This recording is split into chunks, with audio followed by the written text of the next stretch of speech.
Hi, hello, my name's Ollie Burst and this is my channel Bookdraw. For those you don't know, I enjoy looking at queer fiction and occasionally I create images out of the things that I have been looking at. Today I'm doing a haul. Last weekend I was lucky enough to go on the UK kind of Booktubers meetup where a cluster of us all hung out and did a bookish tour around London, which I think was like organised between Mercedes and possibly Jen Campbell, but I'm not sure. I was just kind of inviting along for the crack and it was great. It was really good fun, and it was just really nice to meet Jen Campbell in person, because she was the second booktuber that I started watching, the first being George Lester, but those were the two kind of predominant ones, and then it grew on to like Simon Savage, and then it has evolved over time in terms of my watching. But Jen Campbell was like one of the people that I watched on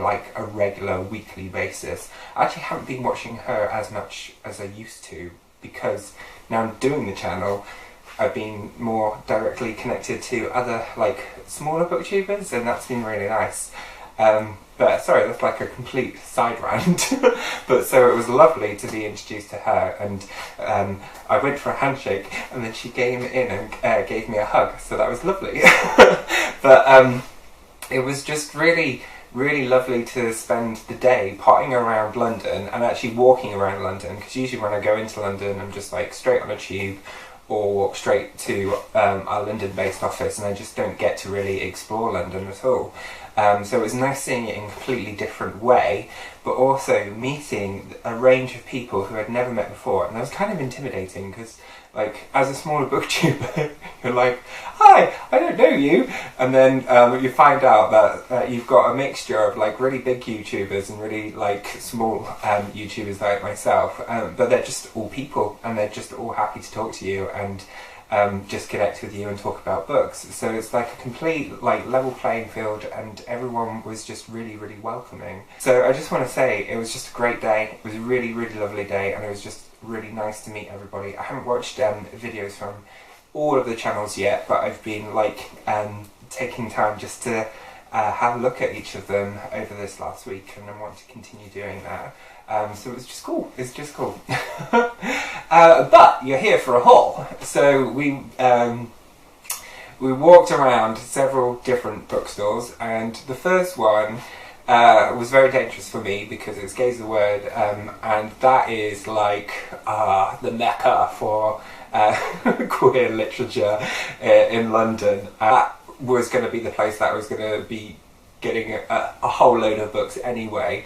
But then I had to lug them around, and what's even more dangerous is that they have a second-hand section, and I really went for that section because they often have a lot of books which are like, they go way back when, but there's a lot around the 80s kind of period, and 80s and 90s, and they're kind of books which you don't really see in print anymore.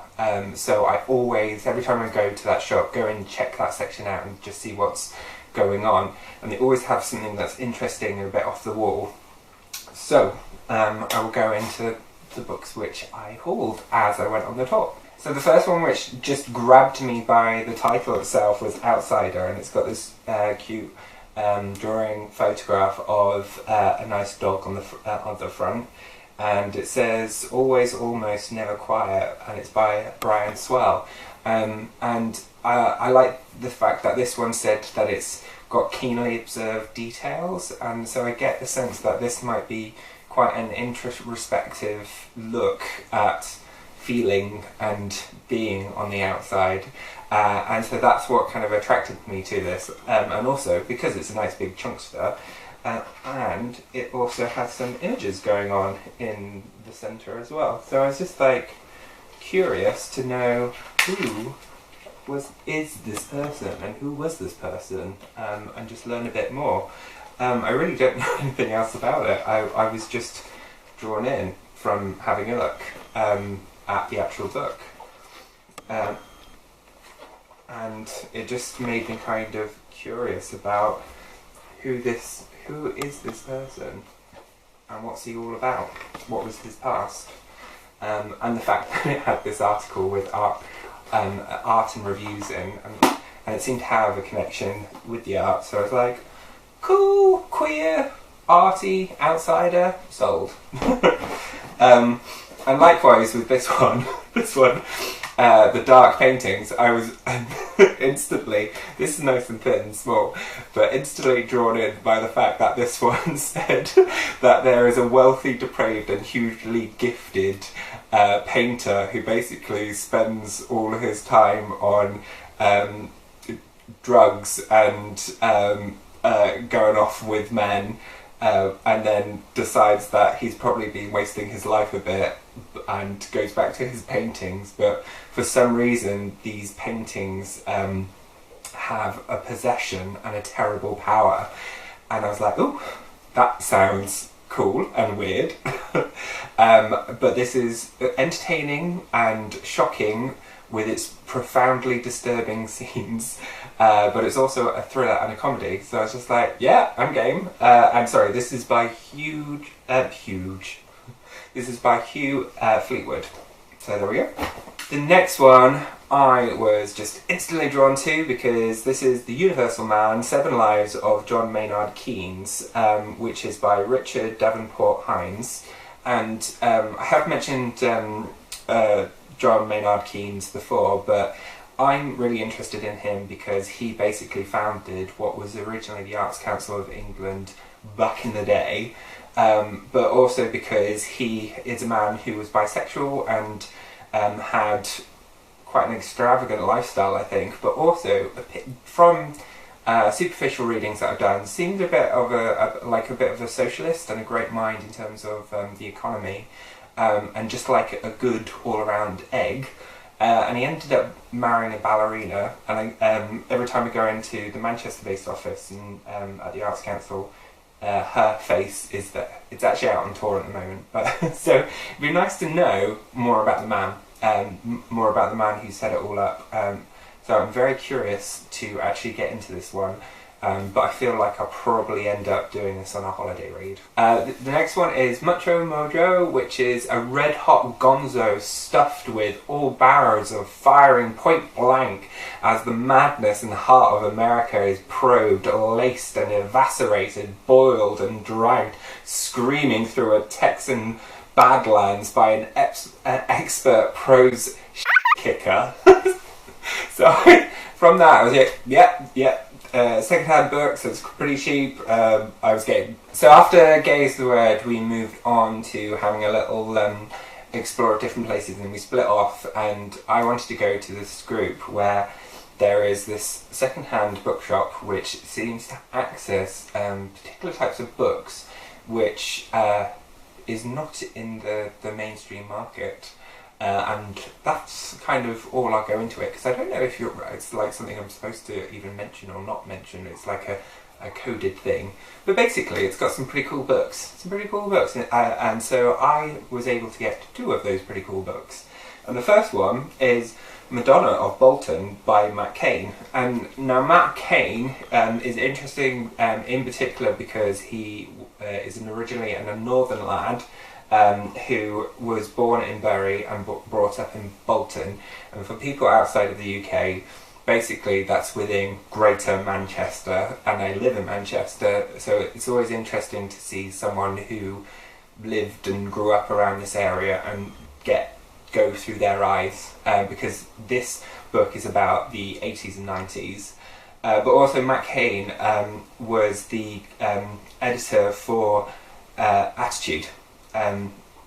Editor-in-chief for Attitude, and I think that's like an international brand, but for people who don't know what Attitude is, it's like a gay men's magazine which looks at fashion, culture, books. Actually, that's how I got into queer books, was through Attitude, because they were like the only place that was advertising what current queer fiction was out there, and non-fiction. So Attitude was like my Bible and access point to queer culture during the noughties, basically. But this, I get the sense, is like he's drawing parallels from his growing up experiences and his kind of obsession with Madonna and how it basically shaped part of who he was as a young adult. So there we go. But while I was also there, I don't know who has talked about this book, but I have definitely heard people speaking about this book before. So this is Justin Myers' The Last Romeo, which is also going to be out this year as well, like Madonna, the Madonna of Bolton. But yeah, so this one is about a 30s-something fella who has just ended a long-term relationship with his partner. His best friend's going off to Russia, and he's having to re-find himself in this new situation in his 30s. And I get the sense it's just about looking at what life is kind of now, when you are hitting the reset button and having to rethink about who you want to be and how you want to live. So I'm just curious, as someone in my 30s, how that looks. Then we were over in Foyles, and lovely Katie from Books and Things managed to find this book, which I needed to pick up because I am doing a buddy read with Matthew from WomanVsBooks, which is about The Accusation, which is by Bandy, and Bandy's like a pen name for a collection of writings from different people from North Korea. So I really don't know anything really about North Korea apart from small little bits which I've seen on the news and stuff. So I was just massively curious from the perspective of people who actually live there, what it's really like. And so this book explores that. And so I'm doing a buddy read with Matthew and with Emma. And we are going to be looking at this book in little stages and discussing it through Voxer. And that was another lovely thing about hanging out on the day, just being able to talk about books with people in person and finding places where we actually wanted to kind of carry on those conversations. So I'm really looking forward to exploring this book. And then finally, I headed over to Waterstones, and they also had some second-handy books, and they had some queer stuff. So I was like, I'm going to get that, because it would just be rude not to, and I didn't want it going to anybody else. But so this was The Lesbian, Gay and Bisexual Identities in Families, which is a psychological perspective, edited by Charlotte Patterson and Anthony R.D. Ugle, I think. Agle? Apologies if I'm butchering that. But for those who don't know, my mum is an educational psychologist. I've always been interested in psychology, and I think this will be particularly interesting, and I'll probably end up passing this on to my mum afterwards, but I just want to have a quick read through some of the sections in this. And then this one is called Mono Homo, and because it was cheap, and because it has a lot of cool lists, I wanted this, and I'm going to be taking some pictures of these and basically sending them over to Chris Vigilante, because I know he loves music and I know that he loves comic books, and these have films, comic books, books, and they have created best of lists basically throughout. So in terms of like fanboy or understanding history or just basically going for the cream of the crop, I think this, from American lens, because I think this is an American magazine or something, will have some interesting insights to what was really popular in the, I think this was 90s, is it either 90s or noughties? What was this? Yeah, it was noughties, 2004. So what was popular in 2004, around that period, and because it's got different famous or influential people of that time created. There we go. So those were all my hauls from the Bookish tour. So you can imagine me walking around with my luggage and all my books. But it was just a fab day. It was really, really fun. We'll see you all again soon. Okay, bye.